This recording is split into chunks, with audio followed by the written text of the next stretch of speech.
तुम्ही आमरण उपोषण वगैरे ह्या गोष्टी पण बऱ्याचशा सोशल मीडियावर व्हायरल झाल्या होत्या. हा. तर ते काय प्रकरण आहे नेमकं? गोमांस हत्या वगैरे. पाथर्डी तालुका ही संतांची देवतांची भूमी म्हणून ओळखली जाते नगर जिल्ह्यामध्ये.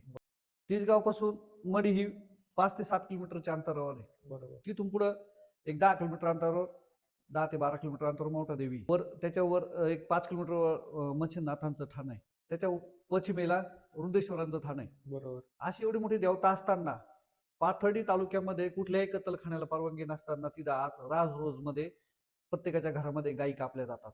ज्या गोमातेला आज एकनाथराव शिंदे साहेब मुख्यमंत्री, माजी मुख्यमंत्री यांनी राजमाता म्हणून घोषित केलं, त्या राजमाताला तुमच्या समोर कापतात.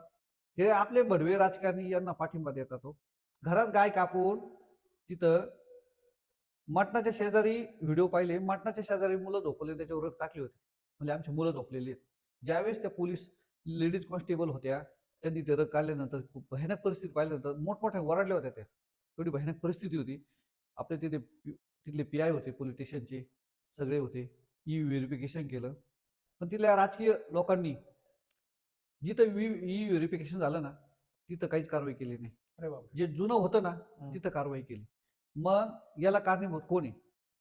राजकीय लोक आहेत ना. बरोबर. आणि तुम्ही आपली गोमाता कापितात, त्यांची आई कापा ना तुम्ही एखादी, काय फरक पडतो? गोमातेवर ज्यांनी ज्यांनी सुरी चालवली त्यांच्या मानव सुरी चालवायला काहीच हरकत नाही.